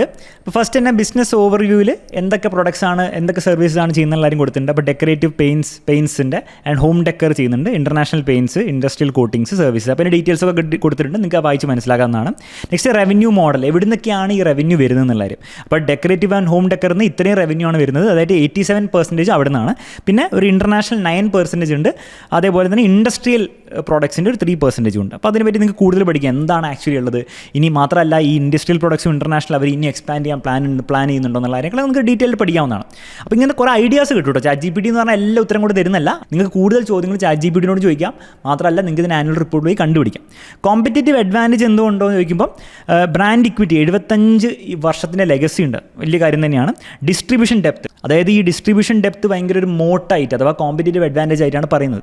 ശരിയല്ലേ? നിങ്ങൾ ആലോചിക്കും, ഞാനോ നിങ്ങളോ നാളെ പോയി ഒരു പെയിൻറ്റ് കമ്പനി തുടങ്ങിയാൽ നമ്മൾ ഫേസ് ചെയ്യുന്ന ഏറ്റവും വലിയ പ്രശ്നം ഒന്ന് ഈ ലെഗസി നമുക്കില്ല. ഏഷ്യൻ പെയിൻറ്റ്സിന് ആ ലെഗസി ഉണ്ട്, ബ്രാൻഡിങ് അഡ്വർടൈസ്മെൻറ്റ് കാര്യങ്ങളൊക്കെ ഉണ്ട്, അതുകൊണ്ട് തന്നെ ആൾക്കാർ വാങ്ങും. രണ്ടാമത്തെ പ്രശ്നം നമുക്ക് ഡിസ്ട്രിബ്യൂഷൻ നെറ്റ്വർക്ക് പ്രോപ്പർ ആയിട്ടില്ല. അതായത് ഈ പെയിൻറ്റ് ഭയങ്കര അടിപൊളി പെയിൻറ്റ് ഉണ്ടാക്കിയാൽ മാത്രം പോരല്ലോ, അത് ലോകത്തിലെ അല്ലെ ഇന്ത്യയിലെ എല്ലാ ഭാഗങ്ങളിലും എത്താനുള്ള ഡിസ്ട്രിബ്യൂഷൻ നെറ്റ്വർക്ക് വേണ്ടേ, അത് നമുക്കില്ല, അത് ഈ കമ്പനിക്ക് ഉണ്ട്. അപ്പോൾ അതൊക്കെ യൂണീക്ക് ആയിട്ടുള്ള കാര്യങ്ങളാണ്. ഓക്കെ, നെക്സ്റ്റ് കാര്യം integrated decor system, only Indian player offering paints and end to end decor, അതായത് ഫാബ്രിക്സും ഫർണിച്ചറും എല്ലാം കൂടെ ഇങ്ങനെ ക്ലബ് ചെയ്ത് കൊടുക്കുന്നത് ഇവർ മാത്രമേ ഉള്ളൂ എന്നാണ് പറയുന്നത്. അപ്പോൾ ബാക്കിയുള്ള ബർജർ പെയിൻസും നെറോലാക്ക് ഒന്നും ചെയ്യുന്നില്ല എന്നാണ് പറയുന്നത്. നമുക്ക് കണ്ടുപിടിക്കേണ്ടി വരും, പക്ഷേ അതൊക്കെ ഒരു യൂണീക്ക് അഡ്വാൻറ്റേജ് ആയിട്ട് നമുക്ക് കാണാൻ പറ്റും. പിന്നെ R&D വളരെ ഇമ്പോർട്ടൻ്റ് ആയിട്ടുള്ള കാര്യമാണ്. ഇത്രയും സയൻറ്റിസ്റ്റ് ഉണ്ട്, അപ്പോൾ നിങ്ങൾക്ക് ബാക്കിയുള്ള കമ്പനീസ് ബർജർ പെയിൻറ്റും നെറോലാക്കിനൊക്കെ ഇത്രയും R&D ഉണ്ടോ എന്നുള്ള കാര്യം നോക്കാം. അത് അവർക്ക് ഇല്ലെങ്കിൽ അത് ഏഷ്യൻ പെയിൻറ്റ്സിൻ്റെ ഒരു മോട്ടായി മാറിയിരിക്കുകയാണ്. അത് വേറെ ആർക്കും ഇല്ലാത്തൊരു കാര്യം തന്നെയാണ്. സപ്ലൈ ചെയിൻ്റെ കാര്യം നമ്മൾ ഓൾറെഡി പറഞ്ഞു. നെക്സ്റ്റ് ഇൻഡസ്ട്രി ഔട്ട്ലുക്കിൻ്റെ കാര്യങ്ങളൊക്കെ കൊടുത്തിട്ടുണ്ട്. കോമ്പറ്റീഷൻ പുതിയ എൻട്രൻസ് വന്നിട്ടുണ്ട്. ഇപ്പം ആദിത്യ ബിർള ഗ്രൂപ്പിൻ്റെ ഗ്രാസിം വന്നിട്ടുണ്ട്, JSW നിപ്പോൺ ഒക്കെ പെയിൻ്റ് ആയിട്ട് വന്നിട്ടുണ്ട്. അപ്പോൾ അതിൻ്റെ കാര്യങ്ങളൊക്കെ കൊടുത്തിട്ടുണ്ട്, അപ്പോൾ നിങ്ങൾക്ക് വായിക്കാവുന്നതാണ്. മാനേജ്മെൻറ്റ് ക്വാളിറ്റിൻ്റെ കാര്യങ്ങൾ ഞാനിവിടെ ChatGPT പറഞ്ഞിട്ട് ആനുവൽ റിപ്പോർട്ടിൽ നിന്ന് അവർ കുറേ പ്രശ്നങ്ങളൊന്നും കണ്ടുപിടിക്കില്ലല്ലോ മാനേജ്മെൻറ്റ്, പുറത്തുനിന്ന് കണ്ടുപിടിക്കാൻ പറഞ്ഞിട്ടുണ്ട്. പുറത്തുനിന്ന് കുറച്ച് കാര്യങ്ങൾ കണ്ടുപിടിച്ചിട്ടുണ്ട്. ഇപ്പോൾ കോമ്പറ്റീഷൻ കേസസിൻ്റെ എന്തോ ഒരു പ്രശ്നം പറയുന്നുണ്ട്, അപ്പോൾ അതിനെപ്പറ്റി കൂടുതൽ നിങ്ങൾക്ക് പഠിക്കാവുന്നതാണ്. വാട്സപ്പ് UPSI ലീക്ക് എന്തോ ലീക്ക് നടന്നിട്ടുണ്ട്, പക്ഷേ അതിലും കമ്പനി മാനേജ്മെൻറ്റിനും റോങ് ഡൂയിങ് കണ്ടുപിടിച്ചില്ല എന്നാണ് പറയുന്നത്. പക്ഷേ അതിനെപ്പറ്റി നിങ്ങൾക്ക് കൂടുതൽ പഠിക്കാം. അങ്ങനെ മൈനറായിട്ട് 2-3 കേസസ് കാണുന്നുണ്ട്, അപ്പോൾ അതിനെപ്പറ്റി നിങ്ങൾക്ക് കൂടുതൽ പഠിക്കേണ്ടി വരും, അത് ശരിക്കും പ്രശ്നമാണെന്നുള്ള കാര്യം മനസ്സിലാക്കാൻ. അപ്പോൾ ഇത്രയും കാര്യങ്ങൾ നിങ്ങൾക്ക് ആനുവൽ റിപ്പോർട്ടിൽ നിന്ന് AI ഒക്കെ ഉപയോഗിച്ച് കണ്ടുപിടിക്കാം. ഇനി വേണമെങ്കിൽ ChatGPT ഉപയോഗിച്ചിട്ട് തന്നെ ഇനിയും ചോദ്യങ്ങൾ ചോദിച്ചിട്ട് നിങ്ങൾക്ക് കുറച്ചും കൂടി ഡീപ്പ് ഡൈവ് ചെയ്യാം. അപ്പോൾ AIയും പിന്നെ നിങ്ങളുടെ റീഡിംഗ് കൂടെ ഉപയോഗിച്ചിട്ട് ആനുവൽ റിപ്പോർട്ടിൽ നിന്ന് നിങ്ങൾക്ക് ആ ക്വാളിറ്റേറ്റീവ് അനാലിസിന് 5 ചോദ്യങ്ങളുടെ വളരെ ക്രിസ്റ്റൽ ക്ലിയർ ആയിട്ട് ഉത്തരം കിട്ടും. ഇനി നിങ്ങൾ മനസ്സിലാക്കേണ്ട കാര്യം ഇത് ഏഷ്യൻ പെയിൻറ്റ്സിൻ്റെ കാര്യത്തിൽ മാത്രമല്ല നിങ്ങൾ ചെയ്യേണ്ടത്. ഒരു ഇൻഡസ്ട്രിയിൽ നിങ്ങളൊരു കമ്പനി നോക്കുകയാണെങ്കിൽ ബാക്കിയുള്ള കമ്പനീസ് ഫോർ എക്സാമ്പിൾ ബർജറും നെറോലാക്കും ഗ്രാസിമോ അതിൻ്റെയൊക്കെ നിങ്ങൾ ഈ ഒരു ക്വാളിറ്റേറ്റീവ് അനാലിസിസ് ചെയ്തിട്ട് ഒരു കമ്പാരറ്റീവ് സ്റ്റഡിയാണ് ചെയ്യേണ്ടത്. ആരാണ് കൂട്ടത്തിൽ ബെറ്റർ എന്നുള്ള കാര്യമാണ് നമ്മൾ നോക്കേണ്ടത്. എല്ലാം നമ്മളിവിടെ ചെയ്യാൻ പോകുന്നില്ല, പക്ഷേ ആക്ച്വലി നിങ്ങൾ ഇൻവെസ്റ്റ് ചെയ്യാൻ വേണ്ടി പോകുമ്പോൾ നിങ്ങൾ ചെയ്യേണ്ട ഒരു ബേസിക് കാര്യമാണത്. ഇനി നിങ്ങൾ മെല്ലെ മെല്ലെ ഒരു ബെറ്റർ ഇൻവെസ്റ്റർ ആയിട്ട് വരുന്ന സമയത്ത് നിങ്ങൾക്ക് മനസ്സിലാവും ആനുവൽ റിപ്പോർട്ടിൽ നിന്ന് മാത്രമല്ല വേറെ പല റിസോഴ്സും നമുക്ക് ഇൻഫർമേഷൻ കിട്ടും. അതിലൊരു ഇമ്പോർട്ടൻ്റ് ആയിട്ടുള്ള കാര്യമാണ് റിസർച്ച് റിപ്പോർട്ട്സ്. അപ്പോൾ ഓരോ ബ്രോക്കറേജസും അവരുടെ ഈ കമ്പനിനെ പറ്റിയിട്ട് റിസർച്ച് റിപ്പോർട്ട് പബ്ലിഷ് ചെയ്യുന്നതായിരിക്കും. അപ്പോൾ അതിന് കുറേ നിങ്ങൾക്ക് ഇൻഫർമേഷൻ കിട്ടും. അപ്പോൾ ട്രെൻഡ് ലൈൻ പോലെ വെബ്സൈറ്റ് ഒക്കെ നിങ്ങൾക്ക് നോക്കിക്കഴിഞ്ഞാൽ ഇതിൻ്റെ ഈ റിസർച്ച് റിപ്പോർട്ട് കിട്ടുന്നതായിരിക്കും. ഫോർ എക്സാമ്പിൾ നിങ്ങൾക്ക് ഇവിടെ ഒരു റിസർച്ച് റിപ്പോർട്ട് ഇങ്ങനെ സ്ക്രോൾ ചെയ്ത് പോകുന്നത് കാണാം. അവിടെ കുറേ എക്സ്ട്രാ ഇൻഫർമേഷനൊക്കെ നിങ്ങൾക്ക് കിട്ടുന്നതായിരിക്കും. അതൊക്കെ നിങ്ങൾക്ക് വായിക്കാവുന്നതാണ്. നെക്സ്റ്റ് കാര്യമാണ് ഏർണിംഗ്സ് കോൾ ട്രാൻസ്ക്രിപ്റ്റ്. അതായത് നിങ്ങൾ മനസ്സിലാക്കേണ്ടത് ഇപ്പോൾ ഏഷ്യൻ പെയിൻറ്റ്സ് ആണെങ്കിൽ ഓരോ ക്വാർട്ടർ കഴിയുമ്പോൾ 4 ക്വാർട്ടറാണുള്ളത്, ഓരോ ക്വാർട്ടർ കഴിയുമ്പോൾ അവരുടെ ഫിനാൻഷ്യൽസ് പബ്ലിഷ് ചെയ്യും. പ്രോഫിറ്റ് എത്രയായിരുന്നു, ലോസ് എത്രയായിരുന്നു, റവന്യൂ എത്രയാണെന്നുള്ള കാര്യം പബ്ലിഷ് ചെയ്യും. പബ്ലിഷ് ചെയ്യുന്നതിനോടൊപ്പം തന്നെ അവരുടെ മാനേജ്മെൻറ്റ് സീനിയർ മാനേജ്മെൻറ്റ് ഒരു കോളിൽ വരും. ആ കോളിൽ വന്നിട്ട് നമ്മളെ പോലത്തെ ഇൻവെസ്റ്റേഴ്സിൻ്റെ അതുപോലെ തന്നെ വലിയ വലിയ ബ്രോക്കറേജസിൻ്റെ ഒക്കെ ആൾക്കാരുടെ ചോദ്യങ്ങൾക്ക് ഉത്തരം കൊടുക്കും. അതിൻ്റെ ട്രാൻസ്ക്രിപ്റ്റ് ആക്ച്വലി നിങ്ങൾക്ക് കിട്ടും. അതൊന്ന് കുറേ ഐഡിയാസും കിട്ടും. മിക്ക സമയത്തും ആ ഒരു ട്രാൻസ്ക്രിപ്റ്റിലൊക്കെ ആയിരിക്കും ഈ മാനേജ്മെൻറ്റ് പറയുക അടുത്ത ക്വാർട്ടറിൽ അല്ലെങ്കിൽ അടുത്ത വർഷം എത്ര ഗ്രോത്ത് ആണ് എക്സ്പെക്ട് ചെയ്യുന്ന കാര്യം. അപ്പോൾ അങ്ങനത്തെ കാര്യങ്ങളൊക്കെ നിങ്ങൾക്ക് ആ ഏർണിംഗ്സ് കോൾ ട്രാൻസ്ക്രിപ്റ്റ് കിട്ടും. അത് വീണ്ടും നിങ്ങൾക്ക് സ്ക്രീനറിൽ തന്നെ ഡൗൺലോഡ് ചെയ്യാവുന്നതാണ്. നെക്സ്റ്റ് കമ്പനി പ്രസൻറ്റേഷനാണ്. വീണ്ടും ഓരോ ക്വാർട്ടറിലും കമ്പനി ഒരു PPT ഉണ്ടാക്കും. ആ PPTയിലും കുറേ ഇൻഫർമേഷൻ നിങ്ങൾക്ക് കിട്ടുന്നതാണ്. ലാസ്റ്റ് ന്യൂസ് റിലേറ്റഡ് കമ്പനി, അത് നിങ്ങൾക്ക് ജസ്റ്റ് ഗൂഗിൾ ന്യൂസിനോ അല്ലെങ്കിൽ മണി കൺട്രോൾ പോലത്തെ വെബ്സൈറ്റിലൊക്കെ ഓരോ റിയൽ ടൈമിൽ ഏഷ്യൻ പെയിൻറ്റ്സ് ഇപ്പോൾ എന്താ ചെയ്തുകൊണ്ടിരിക്കുന്നത്, ഇന്നലെ എന്ത് ചെയ്തു എന്നുള്ള കാര്യങ്ങൾ നിങ്ങൾക്ക് കിട്ടും. അപ്പോൾ നിങ്ങളൊരു കമ്പനിയിൽ ഇൻവെസ്റ്റ് ചെയ്ത് കഴിഞ്ഞാൽ തീർച്ചയായിട്ടും നിങ്ങളത് ഫോളോ ചെയ്യേണ്ടതാണ്. അപ്പോൾ ഇത്രയും കാര്യങ്ങളാണ് നിങ്ങളൊരു അഡ്വാൻസ് ഇൻവെസ്റ്റർ ആവുന്ന ആ ഒരു പ്രോസസ്സിൽ നിങ്ങൾ യൂസ് ചെയ്യേണ്ട റിസോഴ്സസ്. അങ്ങനെ നമ്മൾ ഫണ്ടമെൻ്റൽ അനാലിസിസിൻ്റെ ഫസ്റ്റ് പാർട്ടായി ക്വാളിറ്റേറ്റീവ് അനാലിസിസ് ചെയ്തു. അപ്പോൾ അതിൽ നമുക്ക് ക്വാളിറ്റേറ്റീവ് ആയിട്ടുള്ള കാര്യങ്ങൾ മനസ്സിലാക്കി. പക്ഷേ അത് മാത്രം നമുക്ക് മനസ്സിലാക്കിയാൽ പോരാ, നമുക്ക് ക്വാണ്ടിറ്റേറ്റീവ് ആയിട്ടുള്ള കാര്യങ്ങൾ മനസ്സിലാക്കണം. അത് നമ്പേഴ്സ് നമുക്ക് മനസ്സിലാക്കണം. അതിൽ 6 നമ്പേഴ്സാണ് ഏറ്റവും വളരെ ഇമ്പോർട്ടൻറ്റ്. അതിൽ ഓരോന്നായിട്ട് നമുക്ക് എന്ത് ചെയ്യാം, ഈ ഏഷ്യൻ പെയിൻസിൻ്റെ എക്സാമ്പിൾ വെച്ച് നമുക്ക് മനസ്സിലാക്കാൻ നോക്കാം. അപ്പോൾ ഫസ്റ്റ് നമുക്ക് നോക്കേണ്ടത് ഏഷ്യൻ പെയിൻസിൻ്റെ റവന്യൂ ഗ്രോത്തും പ്രോഫിറ്റ് ഗ്രോത്തും എത്ര ആയിരുന്നു എന്നുള്ള കാര്യം നമുക്ക് നോക്കേണ്ടത്. അപ്പോൾ വീണ്ടും നമുക്ക് സ്ക്രീനർ എടുത്ത് കഴിഞ്ഞിട്ട് പ്രോഫിറ്റ് ആൻഡ് ലോസ് എന്ന ടാബ് ക്ലിക്ക് ചെയ്ത് കഴിഞ്ഞാൽ നിങ്ങൾക്ക് കംപ്ലീറ്റ് ഓരോ വർഷത്തിൻ്റെയും profit and loss statement complete കിട്ടും. ഇനി അതിൽ നമുക്ക് നോക്കേണ്ടത് കൂടുതലും റവന്യൂ ഗ്രോത്തും അതുപോലെ പ്രോഫിറ്റ് ഗ്രോത്തും എന്നുള്ള കാര്യമാണ്. അപ്പോൾ റവന്യൂ ഗ്രോത്ത് നമ്മൾ കഴിഞ്ഞ വർഷങ്ങൾ നോക്കുകയാണെങ്കിൽ 2021 21,000 crore ആയിരുന്നു, 29,000 crore പോയി 34,000 crore ആണ്. പിന്നെ മെല്ലെ അത് അതിൻ്റെ ഗ്രോത്ത് കുറഞ്ഞു. ആൻഡ് മാർച്ച് 2025 ഈ റീസെൻറ്റ് ഇയർ നമ്മൾ നോക്കുകയാണെങ്കിൽ ആക്ച്വലി ഒരു ഡീ ഗ്രോത്ത് ആണ് ഉണ്ടാക്കിയിരുന്നത്, റവന്യൂ കുറയുകയാണ് ചെയ്തത്. അപ്പോൾ അതൊരു കൺസേണിങ് ആയിട്ടുള്ള കാര്യമാണ്. അപ്പോൾ നിങ്ങൾ തീർച്ചയായിട്ടും ആനുവൽ റിപ്പോർട്ടിൽ പോയി നോക്കണം ഇതിന് കുറയാൻ കാരണം എന്താണ്, അത് ഏഷ്യൻ പെയിൻസ് മോശമായതുകൊണ്ടാണോ അല്ലെങ്കിൽ വേറെ കോമ്പറ്റീറ്റേഴ്സ് വന്നുകൊണ്ടാണോ എന്നുള്ള കാര്യങ്ങളൊക്കെ നിങ്ങൾ തീർച്ചയായിട്ടും പോയി നോക്കണം. കാരണം ഒരു പ്രശ്നമാണ്. എങ്കിലും നമുക്കൊരു പാറ്റേൺ കാണാൻ പറ്റും. റവന്യൂ ഗ്രോത്ത് 2024 വരെ നല്ല സ്ട്രോങ് ആയിരുന്നു. പ്രോഫിറ്റ്, നെറ്റ് പ്രോഫിറ്റ് എന്ന് പറഞ്ഞ സെക്ഷൻ നോക്കിയാൽ അതും ഇങ്ങനെ കൂടിയാണ് വരിക. ഈ ഒരു വർഷം മാത്രം അത് കുറഞ്ഞു വന്നിട്ടുണ്ട്. ഇതിന് കുറച്ചുകൂടി കറക്റ്റ് നമ്പർ നിങ്ങൾക്ക് കിട്ടണമെങ്കിൽ താഴെ നിങ്ങൾക്ക് കിട്ടും. ലാസ്റ്റ് 3 ഇയേഴ്സിലെ കോമ്പൗണ്ടഡ് സെയിൽസ് ഗ്രോത്ത് 5% ആണെന്ന് കാണാൻ പറ്റും. അത് കുറവാകാൻ കാരണം ഈ ലാസ്റ്റ് ഇയർ ഭയങ്കര കുറഞ്ഞു വന്നതുകൊണ്ടാണ്, അല്ലെങ്കിൽ ആക്ച്വലി കൂടുതലാണ് വരേണ്ടത്.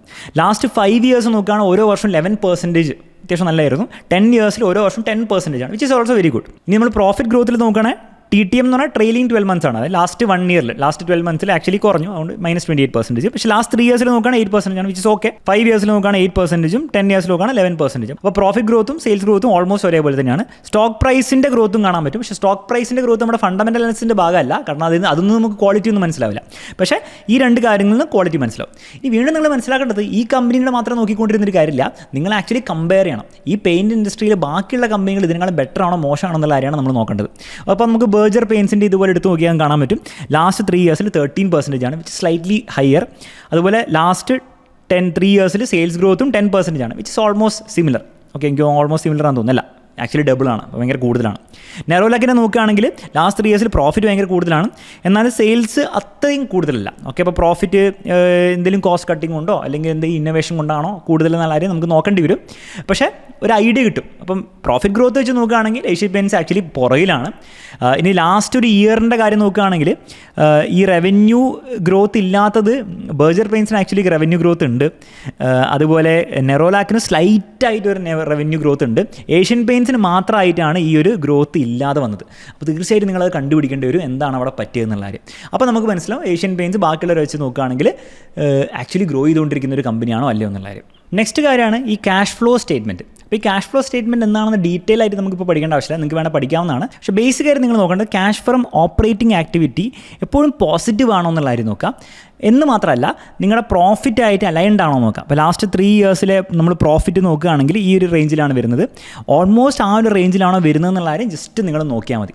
ഇനി ഇതിൻ്റെ കാരണം എന്താ വെച്ചാൽ നിങ്ങൾ പല കമ്പനീസിലും കാണാൻ പറ്റും ഈ പ്രോഫിറ്റ് പോസിറ്റീവ് ആണ്, നല്ല പ്രോഫിറ്റ് ഉണ്ടാവും, പക്ഷേ ക്യാഷ് ഫ്ലോ ആക്ച്വലി അത്ര ഉണ്ടാവില്ല, അല്ലെങ്കിൽ നെഗറ്റീവ് ഒക്കെ ആയിരിക്കും. അപ്പോൾ അതിൻ്റെ അർത്ഥം എന്താ വെച്ചാൽ ബേസിക് എക്സാമ്പിൾ വെച്ചിട്ട് പറഞ്ഞുതരാം. നിങ്ങൾക്കൊരു ഫർണിച്ചർ ഷോപ്പ് ഉണ്ടെന്ന് വിചാരിക്കുക. നിങ്ങളുടെ ഫർണിച്ചർ ഷോപ്പിൽ ഒരാൾ വന്നിട്ട് 20,000 രൂപയുടെ ഒരു സോഫ സെറ്റ് ബുക്ക് ചെയ്ത് പോയി.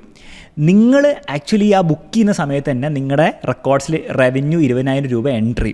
അതാണ് നമ്മുടെ അക്കൗണ്ടിങ്ങിൻ്റെ പ്രിൻസിപ്പിൾ. പക്ഷേ ആ പൈസ നിങ്ങൾക്ക് എന്നാണ് കിട്ടുക? പൈസ നിങ്ങൾക്ക് 6 മാസം കഴിയുമ്പോൾ ഡെലിവറി ചെയ്യുമ്പോഴായിരിക്കും കിട്ടുക. പക്ഷേ നിങ്ങൾ എന്ത് ചെയ്തിട്ടുണ്ടാവും? നിങ്ങൾ അപ്പോൾ തന്നെ ആ ഒരു റവന്യൂ കാണിച്ചിട്ടുണ്ടാവും. അപ്പോൾ ഇവിടെ ക്യാഷ് ആക്ച്വലി വന്നോ എന്ന് വെച്ചാൽ വന്നില്ല, എന്നാൽ റവന്യൂ പ്രോഫിറ്റും ആക്ച്വലി അക്കൗണ്ടിങ് സ്റ്റേറ്റ്മെൻറ്റ് ഉണ്ടാവും. അപ്പോൾ പല കമ്പനീസിലും ഇങ്ങനെ ഒരു പ്രശ്നമുണ്ട്, അതായത് റവന്യൂ പ്രോഫിറ്റും ആക്ച്വലി ഉണ്ടാവും, പക്ഷേ ക്യാഷ് ഫ്ലോ നോക്കുമ്പോൾ അത് ഉണ്ടാവില്ല. അപ്പോൾ ഈ ഒരു കാര്യം നിങ്ങൾ ശ്രദ്ധിക്കണം. പ്രത്യേകിച്ച് നിങ്ങൾ വളരെ ചെറിയ കമ്പനീസിലേക്കാണ് ഇൻവെസ്റ്റ് ചെയ്യുന്നതെങ്കിൽ അവിടെയാണ് ഈ പ്രശ്നം വളരെ കൂടുതലായിട്ടുണ്ടാവുക. അപ്പോൾ എപ്പോഴൊക്കെ ഓപ്പറേറ്റിംഗ് ക്യാഷ് ഫ്ലോ വളരെ കുറവായിട്ട് കാണുന്നുണ്ടോ അതൊരു നെഗറ്റീവ് സൈനായിട്ട് നിങ്ങൾ എടുക്കണം. ഏഷ്യൻ പെയിൻറ്റ്സിൻ്റെ കാര്യത്തിൽ നമ്മൾ നോക്കുകയാണെങ്കിൽ അങ്ങനത്തെ ഒരു റെഡ് ഫ്ലാഗ് ഇവിടെ കാണാൻ പറ്റുന്നില്ല. ഇനി 4ാമത്തെ കാര്യമാണ്, ഒരു കമ്പനി ഭയങ്കര നല്ലതാവാം, പക്ഷേ അത് ഭയങ്കര ഓവർ വാല്യൂഡ് ആയി പോവാം. അങ്ങനെ ഭയങ്കര ഓവർ വാല്യൂഡ് ആണെങ്കിൽ നിങ്ങൾക്ക് അതിന് വലിയ റിട്ടേൺസ് ഉണ്ടാക്കാൻ പറ്റില്ല. അപ്പോൾ എപ്പോഴും നിങ്ങൾക്ക് കൂടുതൽ റിട്ടേൺസ് ഉണ്ടാക്കണമെങ്കിൽ ഒരു നല്ല കമ്പനി അണ്ടർ വാല്യൂഡ് ആയിട്ട് കിട്ടുന്ന സമയത്താണ്. ഒരു കമ്പനി അണ്ടർ വാല്യൂഡ് ആണോ ഓവർ വാല്യൂഡ് ആണോ മനസ്സിലാക്കാൻ വേണ്ടി നിങ്ങൾക്ക് ഉപയോഗിക്കാൻ പറ്റുന്ന 2 സിമ്പിൾ റേഷ്യോസ് ആണ്. ഒന്ന് PE റേഷ്യോ, PB റേഷ്യോ. അപ്പോൾ ഈ 2 റേഷ്യോസ് എന്താണെന്നുള്ളത് സിമ്പിളായിട്ട് നമുക്ക് മനസ്സിലാക്കാം. ഫസ്റ്റ് PE റേഷ്യോ നോക്കാം. PE എന്ന് പറഞ്ഞാൽ പ്രൈസാണ് മുകളിൽ വരുന്നത്, ഏർണിങ്സ് പെർ ഷെയർ ആണ് താഴെ വരുന്നത്. ഒരു സിമ്പിൾ എക്സാമ്പിൾ എടുക്കാം. നിങ്ങളൊരു സ്റ്റോക്ക് വാങ്ങാൻ പോവാണ്, ആ സ്റ്റോക്കിൻ്റെ പ്രൈസ് 100 രൂപയാണ്. ഓക്കെ, അതിൻ്റെ പ്രൈസ് 100 രൂപ കൊടുത്താൽ സ്റ്റോക്ക് കിട്ടും. ആ ഒരു കമ്പനി ലാസ്റ്റ് ഇയർ ഉണ്ടാക്കിയ ഏർണിങ്സ് പെർ ഷെയർ, അതായത് ബേസിക്കലി ടോട്ടൽ ഉണ്ടാക്കിയ പ്രോഫിറ്റ് പെർ ഷെയർ, അതായത് ടോട്ടൽ പ്രോഫിറ്റ് നിങ്ങൾക്ക് കിട്ടില്ലല്ലോ. പ്രോഫിറ്റ് വല്ല 1000 കോടിയൊക്കെ ആയിരിക്കും, അത് നിങ്ങൾക്ക് കിട്ടുന്നില്ലോ. നിങ്ങളൊരു ഷെയർ വാങ്ങിച്ചെങ്കിൽ ആ ഒരു ഷെയറിനുള്ള പ്രോഫിറ്റല്ലേ നിങ്ങൾക്ക് ശരിക്കും കിട്ടുള്ളൂ. അപ്പോൾ ഏർണിങ്സ് പെർ ഷെയർ ആ കമ്പനിയുടെ 20 രൂപയാണ്. അപ്പോൾ ഓരോ ഷെയറിന് 20 രൂപ ഏർണിങ്സ് കിട്ടിയിട്ടുണ്ട്. ഈ മനസ്സിലാക്കേണ്ട ആരും ആക്ച്വലി കമ്പനി ആ ഏർണിങ്സ് നിങ്ങൾക്ക് തരാനൊന്നും പോകുന്നില്ല. അത് കമ്പനിയുടെ ഡിസിഷനാണ്, ഡിവിഡൻ്റ് ആയിട്ട് നിങ്ങൾക്ക് തരണോ വേണ്ടോ എന്ന്. പക്ഷേ ആ ഏർണിങ്സ്, ആ പ്രോഫിറ്റ് കമ്പനി ഉണ്ടാക്കിയിട്ടുണ്ട്. അങ്ങനെയാണെങ്കിൽ ഈ ഒരു കമ്പനിയുടെ പി റേഷ്യോ എന്തായിരിക്കും? ഈ ഒരു കമ്പനിയുടെ പി റേഷ്യോ 100/20 = 5 ആയിരിക്കും ഈ കമ്പനിയുടെ പി റേഷ്യോ. അതിൻ്റെ അർത്ഥം എന്താണ്? അതിൻ്റെ അർത്ഥം വളരെ സിമ്പിളായിട്ട് ഇത്രയേ ഉള്ളൂ. ഈ ഒരു കമ്പനിയുടെ 1 രൂപ ഏർണിങ്സ് കിട്ടാൻ വേണ്ടി നിങ്ങൾ എത്ര പൈസ കൊടുക്കുന്നുണ്ട്? 5 രൂപ നിങ്ങൾ കൊടുക്കുന്നുണ്ട്. 1 രൂപ കിട്ടാൻ വേണ്ടി നിങ്ങൾ 5 രൂപ കൊടുക്കുന്നുണ്ട്, വിച്ച് ഇസ് ഓക്കെ. പക്ഷേ നിങ്ങൾ ആലോചിക്കും 1 രൂപ കിട്ടാൻ വേണ്ടി നമ്മൾ 5 രൂപ കൊടുക്കുന്നത്. അപ്പോൾ നിങ്ങൾ മനസ്സിലാക്കണം, ഒരു വർഷം ഉണ്ടാക്കിയ ഈ ഒരു പ്രോഫിറ്റാണ് 1 രൂപ. ഇനിയും അത് പ്രോഫിറ്റ് ഉണ്ടാക്കിക്കൊണ്ടിരിക്കും. എന്ന് മാത്രമല്ല, നല്ല കമ്പനി ആണെങ്കിൽ ആ പ്രോഫിറ്റ് കൂടിക്കൊണ്ടിരിക്കും. അപ്പോൾ 1 രൂപയ്ക്ക് 5 രൂപ കൊടുക്കുക എന്ന് പറഞ്ഞാൽ ആക്ച്വലി ഭയങ്കര ചീപ്പാണ്. കാരണം ഇനിയും നിങ്ങൾക്ക് പ്രോഫിറ്റ് കിട്ടിക്കൊണ്ടിരിക്കുമെങ്കിൽ. ഈ ഒരു എക്സാമ്പിളും കൂടി നമുക്ക് എടുക്കാം. ആ എക്സാമ്പിൾ ഒരു കമ്പനി ഉണ്ട്. ആ കമ്പനിയുടെ നിങ്ങൾ കൊടുക്കാൻ പോകുന്ന പൈസ 200 രൂപയാണ്. 200 രൂപയാണ് അതിൻ്റെ മാർക്കറ്റ് പ്രൈസ്. അതിൻ്റെ ഏർണിങ്സ് പെർ ഷെയർ കഴിഞ്ഞ വർഷം ഉണ്ടാക്കിയത് 5 രൂപയാണ്. അപ്പോൾ അതിൻ്റെ പി റേഷ്യോ നമ്മൾ കാൽക്കുലേറ്റ് ചെയ്താൽ 200/5 40 എന്ന് കിട്ടും. അതായത് ബേസിക്കലി ആ ഒരു കമ്പനിയുടെ 1 രൂപ കിട്ടാൻ വേണ്ടിയിട്ട് നിങ്ങൾ 40 രൂപ കൊടുക്കുന്ന പോലെയാണ്. അപ്പോൾ ഇവിടെ ഞാൻ സിമ്പിൾ ചോദ്യം നിങ്ങളോട് ചോദിക്കുകയാണ്, വീഡിയോ പോസ്റ്റ് ചെയ്ത് ആലോചിക്കുക. ഒരു കമ്പനിയുടെ പി റേഷ്യോ കുറവായിട്ടുള്ളതാണോ നല്ലത്, അല്ലെ കൂടുതലായിട്ടുള്ളതായിരിക്കും നല്ലത്? ഒബ്വിയസ്ലി ഒരു കമ്പനിയുടെ പി റേഷ്യോ കുറവായിട്ടുള്ളതാണ് നല്ലത്. കാരണം 1 രൂപ കിട്ടാൻ വേണ്ടി 40 രൂപ കൊടുക്കുന്നതിനാണ് എത്രയോ ലാഭമാണ് 1 രൂപ കിട്ടാൻ വേണ്ടി 5 രൂപ കൊടുക്കുന്നത്. അപ്പോൾ ഈ ഒരു കമ്പനി ആക്ച്വലി കുറച്ചുകൂടി അണ്ടർ വാല്യൂഡ് ആണെന്നും ഈ ഒരു കമ്പനി ഓവർ വാല്യൂഡ് ആണെന്നുള്ള കാര്യമാണ് നമ്മൾ പൊതുവേ പറയാം. ഇനി നിങ്ങൾ മനസ്സിലാക്കേണ്ടത്, ഇപ്പം ഞാൻ പറഞ്ഞ കാര്യം ഒരു മിസ്കോൺസെപ്ഷനാണ് പലർക്കുള്ള. അതായത് ലോ പി എന്ന് പറഞ്ഞാൽ അണ്ടർ വാല്യൂഡ്, ഹൈ പി എന്ന് പറഞ്ഞാൽ ഓവർ വാല്യൂഡ്. ഒറ്റ നോട്ടത്തിൽ നമുക്ക് അങ്ങനെ തോന്നുമെങ്കിലും നിങ്ങൾ മനസ്സിലാക്കേണ്ടത് അത് ആ കമ്പനിയുടെ ഇനി വരാൻ പോകുന്നുള്ള ഗ്രോത്തിനെ ഡിപ്പെൻഡ് ചെയ്യും. ഫോർ എക്സാമ്പിൾ, ഈ 5 പി എന്ന് പറഞ്ഞാൽ under valued company, under valued ആണെന്ന് നിങ്ങൾ പറഞ്ഞു. പക്ഷേ ആ ഒരു കമ്പനിയുടെ ഇനി വരാൻ പോകുന്ന ഗ്രോത്ത്, ഇനിയുള്ള വർഷങ്ങളിൽ ഗ്രോത്ത് ഞാൻ നിങ്ങളോട് പറയുകയാണ് വെറും 1% ഉള്ളൂ എന്ന് ഞാൻ പറഞ്ഞാൽ ആ കമ്പനി ആക്ച്വലി അണ്ടർ വാല്യൂഡ് ആയിരുന്നു നിങ്ങൾക്ക് തോന്നുന്നുണ്ടോ? 1% ആ കമ്പനി ഇനി ഗ്രോത്ത് ഉണ്ടാക്കാൻ പോകുന്നുള്ളൂ അടുത്ത 3 വർഷത്തിൽ. അതിനുശേഷം ആ കമ്പനി ഗ്രോത്തേ ഉണ്ടാക്കില്ല എന്ന് പറഞ്ഞു കഴിഞ്ഞാൽ ഇത് കൊടുക്കുന്നതിൽ വലിയ അർത്ഥമൊന്നും ഇല്ല എന്നാണ് സത്യം. അതേസമയം ഈ ഒരു കമ്പനി ഞാൻ നിങ്ങളോട് പറയുകയാണ്, ഈ കമ്പനിക്ക് ഇനി അടുത്ത 3 വർഷത്തിൽ വരാൻ പോകുന്ന ഗ്രോത്ത് എന്ന് പറഞ്ഞാൽ 60%. അടുത്ത 3 വർഷത്തേക്ക് 60% ആയിരിക്കും ഓരോ വർഷത്തെ കോമ്പൗണ്ടഡ് ഗ്രോത്ത് എന്ന് പറഞ്ഞു കഴിഞ്ഞാൽ ഇത് ആക്ച്വലി അണ്ടർ വാല്യൂഡ് ആയില്ലേ? അപ്പോൾ എപ്പോഴും നമ്മൾ പി എന്ന് പറഞ്ഞ നമ്പർ ഒരിക്കലും വെറുതെ അബ്സല്യൂട്ടായിട്ട് നോക്കരുത്. ആ കമ്പനിക്ക് ഇനി വരാനിരിക്കുന്ന ഗ്രോത്തിൻ്റെ ആ ഒരു കോണ്ടെക്സ്റ്റ് വെച്ച് വേണം നോക്കാൻ. സിമ്പിളായിട്ട് നമ്മൾ പറയുകയാണ്, പൊതുവേ 2 കമ്പനീസിന് ഈക്വൽ ഗ്രോത്ത് ആണ് ഉണ്ടാകാൻ പോകുന്നതെങ്കിൽ ലോവർ പി ഉള്ള കമ്പനി ആയിരിക്കും കൂടുതൽ അണ്ടർ വാല്യൂഡ്. ഇതുപോലത്തെ മറ്റൊരു റേഷ്യോ ആണ് പ്രൈസ് ടു ബുക്ക് റേഷ്യോ അഥവാ P B ratio. P B റേഷ്യോയിൽ മുകളിൽ വരുന്ന പ്രൈസ് പെർ ഷെയർ ആണ്, താഴെ വരുന്ന ബുക്ക് വാല്യൂ പെർ ഷെയർ ആണ്. ബുക്ക് വാല്യൂ എന്ന് പറഞ്ഞാൽ ബേസിക്കലി ആ കമ്പനിയുടെ അസറ്റ്സ് മൈനസ് ലയബിലിറ്റീസ് ആണ്. ഇത്രയും മനസ്സിലാക്കാനുള്ളൂ. ആ കമ്പനിയുടെ നെറ്റ് വർത്ത്. അസറ്റ്സ് എന്ന് പറഞ്ഞാൽ കമ്പനിയുടെ പ്രോപ്പർട്ടീസ്, ലയബിലിറ്റീസ് എന്ന് പറഞ്ഞാൽ അതിൻ്റെ ലോണും കാര്യങ്ങളൊക്കെയാണ്. അതായത് ആ കമ്പനിയുടെ ഓൾറെഡി ഉള്ള പ്രോപ്പർട്ടീസിനും ക്യാഷൊന്നും അവർ ലോണ് മൊത്തം അവരുടെ കടങ്ങളും ബാധ്യതകളൊക്കെ അവർ വീട്ടി കഴിഞ്ഞാൽ ബാക്കി വരുന്ന പൈസയാണ് ബുക്ക് വാല്യൂ എന്ന് വിളിക്കുക. ബുക്ക് വാല്യൂ നമ്മൾ ഇക്വിറ്റി എന്നും വിളിക്കാറുണ്ട്, നെറ്റ് വർത്ത് എന്നും വിളിക്കാറുണ്ട്. അപ്പോൾ ഒരു കമ്പനിയുടെ നെറ്റ് വർത്ത് എത്രയാണ്? അതിൻ്റെ ബുക്ക് വാല്യൂ ആണ്. ബുക്ക് വാല്യൂക്ക് വേറൊരു ഫോർമുല കൂടി ഉണ്ട്, ഷെയർ ഹോൾഡേഴ്സ് ക്യാപിറ്റൽ. നമ്മൾ ഇടുന്ന ക്യാപിറ്റലും പ്ലസ് റിസർവ്സ്, അതായത് വർഷങ്ങളായിട്ട് കമ്പനി ഉണ്ടാക്കിയ പ്രോഫിറ്റ് അത് കൂട്ടി വെക്കുന്ന സാധനമാണ് റിസർവ്സ് എന്ന് വിളിക്കുക. അപ്പോൾ ആ ഒരു ഫോർമുലയും കൂടി ഉണ്ടെന്നുള്ള കാര്യം മനസ്സിലാക്കാം. അപ്പോൾ ഇതും നമുക്ക് പറയാൻ പറ്റും. ഫോർ എക്സാമ്പിൾ, ഒരു കമ്പനിയുടെ മാർക്കറ്റ് പ്രൈസ് 100 രൂപയാണ്, അതിൻ്റെ ബുക്ക് വാല്യൂ 50 രൂപയാണെങ്കിൽ നിങ്ങൾ അതിൻ്റെ പ്രൈസ് ടു ബുക്ക് റേഷ്യോ എടുത്തു കഴിഞ്ഞാൽ നിങ്ങൾക്ക് 2 എന്ന് കിട്ടും. വീണ്ടും പ്രൈസ് ടു ബുക്കും പൊതുവേ കുറവാണെങ്കിൽ അണ്ടർ വാല്യൂഡ് എന്ന് പറയും, പൊതുവേ കൂടുതലാണെങ്കിൽ അത് ഓവർ വാല്യൂഡ് എന്ന് പറയും. പക്ഷേ വീണ്ടും ആ കമ്പനിയുടെ ഗ്രോത്തിൻ്റെ അടിസ്ഥാനത്തിലാണ് നമ്മൾ ഈ കാര്യങ്ങളൊക്കെ നോക്കേണ്ടത്. ഈ പ്രൈസ് ടു ബുക്ക് റേഷ്യോ നമ്മൾ കൂടുതലും ഫിനാൻസിങ് ആൻഡ് ബാങ്കിങ് കമ്പനീസിലാണ് ഉപയോഗിക്കുക. അല്ലാത്ത കമ്പനീസിൽ കൂടുതൽ നമ്മൾ ഉപയോഗിക്കുക പ്രൈസ് ടു ഏർണിങ്സ് റേഷ്യോ ആണ്. നെക്സ്റ്റ് റേഷ്യോ ആണ് debt to equity ratio. Debt എന്ന് പറഞ്ഞാൽ ഒരു കമ്പനിക്കുള്ള ലോണുകളാണ്, ഇക്വിറ്റി എന്ന് പറഞ്ഞാൽ ഞാൻ നേരത്തെ പറഞ്ഞ പോലെ അതിൻ്റെ നെറ്റ് വർത്ത് ആണ്. അപ്പോൾ ഈ ഒരു റേഷ്യോ ആക്ച്വലി പറഞ്ഞുതരാം ഒരു കമ്പനിയുടെ നെറ്റ് വർത്ത് വെച്ചിട്ട് അതിനുള്ള ബാധ്യതകൾ അതിന് കവർ ചെയ്യാൻ പറ്റുമോ എന്നുള്ള കാര്യമാണ്. ഒരു സിമ്പിൾ എക്സാമ്പിൾ വെച്ച് മനസ്സിലാക്കാം. ഫോർ എക്സാമ്പിൾ, ഒരു കമ്പനിക്ക് ഡെറ്റ് ഉള്ളത് 500 കോടി രൂപയാണ്, അതിൻ്റെ നെറ്റ് വർത്ത് അഥവാ ഇക്വിറ്റി എന്ന് പറഞ്ഞാൽ 1000 കോടി രൂപയാണ്. അപ്പോൾ അതിൻ്റെ ഡെറ്റ് ടു ഇക്വിറ്റി റേഷ്യോ 0.5 ആയിട്ട് വരും. അതായത് സിമ്പിളായിട്ട് പറഞ്ഞാൽ 0.5 എന്ന് പറഞ്ഞാൽ 50%. അതായത് നെറ്റ് വർത്തിൻ്റെ 50% വരെ ലോണുള്ളൂ. അപ്പോൾ നാളെ എന്തെങ്കിലും ക്രൈസിസ് വന്നാലും ഈ നെറ്റ് വർത്ത് ഉപയോഗിച്ചിട്ട് അതിനെന്ത് ചെയ്യാൻ പറ്റും? ലോൺ ഈസിലി വീട്ടാൻ പറ്റും. എന്നാൽ വേറൊരു കമ്പനി ഞാൻ പറയുകയാണ്, ഡെറ്റ് അതിൻ്റെ 1500 കോടിയാണ്, നെറ്റ് വർത്ത് 1000 കോടിയുള്ളൂ. അപ്പോൾ ഡെറ്റ് ടു ഇക്വിറ്റി 1.5 ആയിട്ടാണ് വരിക. അപ്പോൾ ഇതൊരു ഡേഞ്ചറാണ്. കാരണം നെറ്റ് വർത്ത് വെറും 1000 ഉള്ളൂ, പക്ഷേ ലോണ് മൊത്തത്തിൽ നോക്കാൻ 1500 ആണ്. നാളെ എന്തെങ്കിലും പ്രശ്നം, കോവിഡ് പോലത്തെ ഒരു ക്രൈസിസോ അല്ലെങ്കിൽ ഗ്ലോബൽ ഫിനാൻഷ്യൽ ക്രൈസിസോ എല്ലാം വന്നു കഴിഞ്ഞാൽ ഈ കമ്പനിയുടെ നെറ്റ് വർത്ത് ഉപയോഗിച്ച് അതിന് ലോൺ അടയ്ക്കാൻ പറ്റില്ല. ഒരു പക്ഷേ ഈ കമ്പനി വേണമെങ്കിൽ ഡിഫോൾട്ട് ചെയ്ത് ബാങ്ക്രപ്സി വേണം ഫയൽ ചെയ്യുക. അപ്പോൾ ഒരു ഡേഞ്ചർ സൈനാണ്. അപ്പോൾ പൊതുവേ നമ്മൾ ഫിനാൻസിൽ പറയുക ഡെറ്റ് ടു ഇക്വിറ്റി റേഷ്യോ <1 ആണെങ്കിൽ ഓക്കെ ആണ്. ഏറ്റവും നല്ലത് എന്താണ്? തീരെ ഡെറ്റ് ഇല്ലാത്ത രീതിയിലാണ്. പക്ഷേ മിക്ക കമ്പനീസിൽ ചെറിയ രീതിയിൽ ഡെറ്റ് ഉണ്ടാവും. <1 ആണ് ഓക്കെ ആണെന്ന് നമ്മൾ പറയാം. ലാസ്റ്റ് റേഷ്യോ ആണ് return on equity ratio. Return on equity എന്ന് പറഞ്ഞാൽ ബേസിക്കലി നെറ്റ് പ്രോഫിറ്റ്, ആ കമ്പനി ഉണ്ടാക്കുന്ന നെറ്റ് പ്രോഫിറ്റ്, ഇതിനെ പാറ്റ് എന്ന് വിളിക്കും, ഡിവൈഡ് ബൈ അതിൻ്റെ നെറ്റ് വർത്ത് അഥവാ ബുക്ക് വാല്യൂ ഇൻറ്റു 100% നമ്മൾ ചെയ്യും. ഫോർ എക്സാമ്പിൾ ഒരു കമ്പനി ഉണ്ട്, ആ കമ്പനി കഴിഞ്ഞ വർഷം ഉണ്ടാക്കിയ നെറ്റ് പ്രോഫിറ്റ് 225 crore ആണെന്ന് വിചാരിക്കുക. അതിൻ്റെ നെറ്റ് വർത്ത് 100 കോടിയാണ് വിചാരിക്കുക. അപ്പോൾ അതിൻ്റെ റിട്ടേൺ ഓൺ ഇക്വിറ്റി വരിക 25% ആണ് വരിക, പെർസെൻറ്റേജിൽ പറയുകയാണെങ്കിൽ. ഇത് നല്ല കാര്യമാണോ മോശം കാര്യമാണോ? ഒബ്വിയസ്ലി നല്ല കാര്യമാണ്. അതായത് 100 കോടി നെറ്റ് വർത്ത് എംപ്ലോയ് ചെയ്തിട്ട് അതിന് 25 കോടി പ്രോഫിറ്റ് ഉണ്ടാക്കാൻ പറ്റുന്നുണ്ട്, വിച്ച് ഈസ് വെരി ഗുഡ്. പക്ഷേ നാളെ വേറൊരു കമ്പനി ഉണ്ട്, 100 കോടി നെറ്റ് വർത്ത് ഉണ്ട്, പക്ഷേ ഉണ്ടാക്കിയ പ്രോഫിറ്റ് വെറും 2 കോടിയാണ്. അപ്പോൾ അതിൻ്റെ റിട്ടേൺ ഓൺ ഇക്വിറ്റി റേഷ്യോ 2% വരും. ഇതൊരു നല്ല കാര്യമാണോ? അല്ല. കാരണം 100 കോടി വെച്ചിട്ട് വെറും 2% പ്രോഫിറ്റേ ഇവനുണ്ടാക്കാൻ പറ്റിയിട്ടുള്ളൂ. ഈ 100 കോടി ബാങ്കിൽ കൊണ്ടുപോയിട്ടാൽ 6% കിട്ടില്ലേ? അപ്പോൾ മിനിമം ഒരു കമ്പനിയുടെ ROE എന്ന് പറഞ്ഞാൽ 6% മുകളിൽ വേണം. കാരണം അത് മുകളിലില്ലെങ്കിൽ നിങ്ങൾ ബാങ്കിലിടുന്നതാണ് അതിനേക്കാളും ലാഭം. മാത്രമല്ല, എത്രത്തോളം കൂടുതലുണ്ടോ അത്രത്തോളം നല്ലതാണ്. വീണ്ടും ഈ ROE റേഷ്യോ, ഇതുവരെ പറഞ്ഞ എല്ലാ റേഷ്യോസും നമ്മൾ ഒരു കമ്പാരിറ്റീവ് ബേസിലാണ് ചെയ്യേണ്ടത്. ഏഷ്യൻ പെയിൻസിന് മാത്രം എടുത്തിട്ട് കാര്യമില്ല. ആ ഏഷ്യൻ പെയിൻസിൻ്റെ ROE എത്രയാണ്, PB എത്രയാണ്, PE എത്രയാണ്, ഡെറ്റ് ഇക്വിറ്റി എത്രയാണ്, അതുപോലെ നെറോലാക്കിൻ്റെ, ബർജർ പെയിൻസിൻ്റെ, ഗ്രാസിമിൻ്റെ എന്താണെന്നുള്ള കാര്യം നിങ്ങൾ കമ്പാരിസൺ ബേസിൽ നോക്കിയിട്ടാണ് നമ്മൾ പറയുക ഒരു കമ്പനി ആക്ച്വലി അടിപൊളിയാണോ മോശമാണോ എന്നുള്ള കാര്യം. അപ്പോൾ ഈ പറഞ്ഞ റേഷ്യോസൊക്കെ പ്രാക്ടിക്കലി നമുക്ക് എവിടെ നിന്നാണ് കിട്ടുക, അതിന് നമ്മൾ എങ്ങനെയാണ് അനലൈസ് ചെയ്യുന്നുള്ള കാര്യം നമുക്ക് നെക്സ്റ്റ് നോക്കാനുള്ളത്. ഓക്കെ, അപ്പോൾ നമ്മൾ ഈ പറഞ്ഞ റേഷ്യോസൊക്കെ ആക്ച്വലി നിങ്ങൾ സ്ക്രീനറിൽ പോയി കഴിഞ്ഞാൽ ഓൾറെഡി പ്രീ കാൽക്കുലേറ്റഡ് ആയിട്ടുള്ള രീതിയിൽ കിട്ടും. ഫോർ എക്സാമ്പിൾ ഏഷ്യൻ പെയിൻസിനെ നിങ്ങൾ നോക്കുകയാണെങ്കിൽ PE റേഷ്യോ 54 ആണ്, വിച്ച് ഈസ് വെരി ഹൈ. പക്ഷേ ഈ ഒരു കമ്പനി ആക്ച്വലി നല്ലോണം ഗ്രോ ചെയ്യുകയാണെങ്കിൽ, ഇപ്പം PE 54 ആണെങ്കിൽ ഒരു 20-30% ഗ്രോ ചെയ്തുകൊണ്ടിരിക്കുകയാണെങ്കിൽ ഇറ്റ് ഈസ് ഓക്കെ. അല്ലെങ്കിൽ അതൊരു ചെറിയ പ്രശ്നമായിരിക്കും എന്നുള്ള കാര്യം മനസ്സിലാക്കാം. നമ്മൾ ROE നോക്കുകയാണെങ്കിൽ 20% ആണ്. അതായത് 100 കോടി ഇടുന്നുണ്ടെങ്കിൽ 20 കോടിയെങ്കിലും അത് ഉണ്ടാക്കുന്നുണ്ട്, വിച്ച് ഈസ് വെരി ഗുഡ്, കുഴപ്പമൊന്നുമില്ല. അതേപോലെ തന്നെ നമ്മൾ ഡെറ്റ് ഇക്വിറ്റി നോക്കുകയാണെങ്കിൽ 1നേക്കാളും വളരെ ചെറുതാണ്, കുഴപ്പമൊന്നുമില്ല. പ്രൈസ് ടു ബുക്ക് ഇവിടെ കൊടുക്കുകയാണെങ്കിൽ 11.1 ആണ്. അപ്പോൾ അതൊക്കെ നമ്മൾ ബാക്കിയുള്ള കമ്പനി വെച്ച് കമ്പയർ ചെയ്യണം. ഓക്കെ, അതായത് ബർജറും ബാക്കിയുള്ള വെച്ചിട്ട് കമ്പയർ ചെയ്യുമ്പോൾ നമുക്ക് മനസ്സിലാവുന്നുള്ള കാര്യം. അപ്പോൾ ഇത്രയും റേഷ്യോസ് നമുക്ക് ഇവിടുന്ന് തന്നെ കിട്ടി.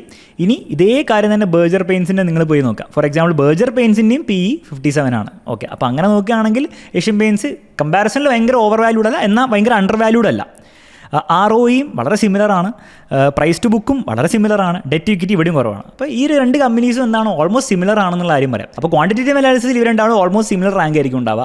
അപ്പോൾ നിങ്ങൾ നോക്കേണ്ടത് നെക്സ്റ്റ് ക്വാളിറ്റേറ്റീവ് അനാലിസിസ് ആണ്. ക്വാളിറ്റേറ്റീവിൽ ആരാണ് കൂടുതൽ അടിപൊളി, പ്രോഡക്ട്സ് ആരുടെയാണ് കൂടുതൽ അടിപൊളി, മാനേജ്മെൻറ്റ് ഏതാണ് കുറച്ചുകൂടി അടിപൊളി, ആരാണ് കുറച്ചുകൂടി ഇന്നോവേഷൻ ചെയ്യുന്നുള്ള കാര്യങ്ങളൊക്കെയാണ്. ഇപ്പോൾ നെറോലാക്കിനെ നമ്മൾ നോക്കുകയാണെങ്കിൽ PE റേഷ്യോ 31.6 ആണ്. അപ്പോൾ ഒറ്റ നോട്ടത്തിൽ നമുക്ക് മനസ്സിലാവും ഈ കമ്പനി അണ്ടർ വാല്യൂഡ് ആണ്. പക്ഷേ അണ്ടർ വാല്യൂഡ് ആണെന്ന് നേരെ അങ്ങോട്ട് തീരുമാനിക്കുന്നതിന് മുമ്പ് നിങ്ങൾ ആലോചിക്കണം, ഇതിൻ്റെ ക്വാളിറ്റേറ്റീവ് അനാലിസിസ് നല്ല രീതിയിലാണോ വന്നിരിക്കുന്നത്, എല്ലാം ഓക്കെ ആണോ, വേറെ പ്രശ്നങ്ങളൊന്നുമില്ലല്ലോ.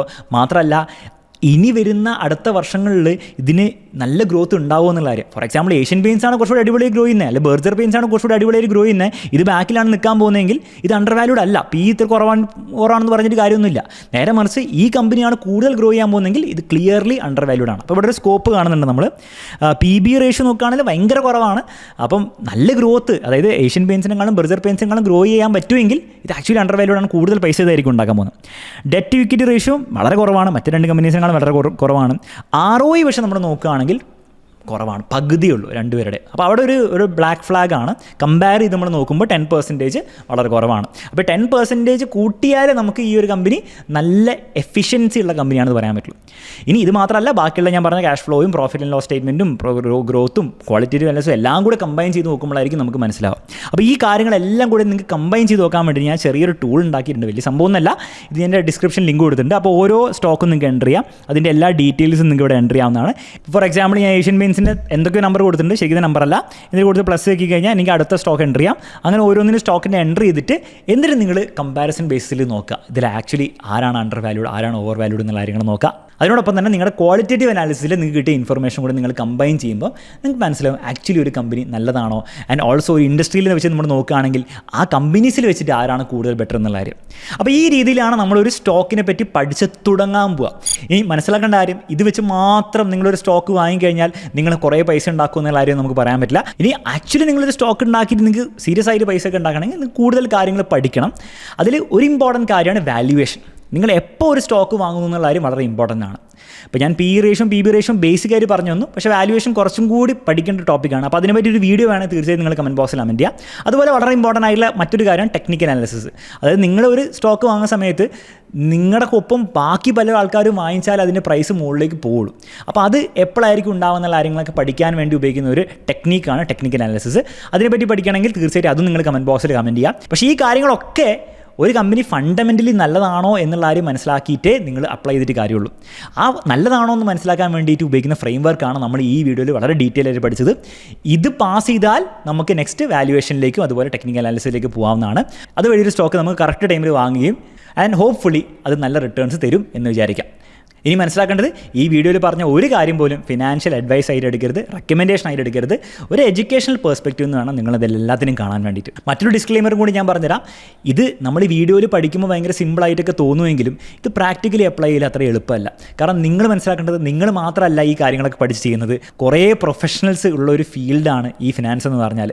അപ്പം കാര്യം ഇത് പഠിക്കാൻ ഭയങ്കര രസമാണെങ്കിലും ആക്ച്വലി ചെയ്ത് നോക്കാൻ രസമാണെങ്കിലും നിങ്ങൾ സീരിയസ് ആയിട്ട് പൈസ ഉണ്ടാക്കാനാണ് ആഗ്രഹിക്കുന്നതെങ്കിൽ ഇത് പ്രാക്ടിക്കലി വരുമ്പം ഈ പൈസ ഉണ്ടാക്കലൊന്നും അത്ര എളുപ്പമല്ല എന്നുള്ള ഒരു കാര്യം കൂടെ നിങ്ങൾ മനസ്സിലാക്കണം. ഇത് പ്രത്യേകിച്ച് യങ് ആയിട്ടുള്ള എൻ്റെ ഓഡിയൻസ് ഉണ്ടെങ്കിൽ അവർക്ക് വേണ്ടിയിട്ട് കൂടിയാണ് പറയുന്നത്. എന്നാൽ അതേസമയം നിങ്ങൾക്ക് ഈ കമ്പനീസിനെ പറ്റി മനസ്സിലാക്കാനും സ്റ്റോക്കിനെ പറ്റി മനസ്സിലാക്കാനും ഒക്കെ ഇഷ്ടമാണെങ്കിൽ, ജെന്യുവൻലി ഇഷ്ടമാണെങ്കിൽ, പൈസയും കാര്യങ്ങളും റിട്ടേൺസൊക്കെ മാറ്റി നിർത്തിയിട്ട് നിങ്ങൾക്ക് ഇഷ്ടമാണെങ്കിൽ തീർച്ചയായിട്ടും ഒരു ഇൻട്രസ്റ്റിംഗ് ആയിട്ടുള്ളൊരു ഫീൽഡാണ്. അപ്പോൾ അതിൻ്റെ ഒരു ആദ്യത്തെ പടി എന്ന നിലയിലുള്ള ഒരു വീഡിയോ ആണ് നമ്മളിവിടെ ചെയ്തിരിക്കുന്നത്. അപ്പോൾ ഇത് ആക്ച്വലി നിങ്ങൾക്ക് യൂസ്ഫുൾ ആയിട്ട് തോന്നിയിട്ടുണ്ടെങ്കിൽ വീഡിയോ ലൈക്ക് ചെയ്യുക. അതുപോലെ തന്നെ ഇനിയും വീഡിയോസ് വേണമെങ്കിൽ നമ്മുടെ ചാനൽ സബ്സ്ക്രൈബ് ചെയ്യുക. മറ്റൊരു വീഡിയോ നമുക്ക് വീണ്ടും കാണാം.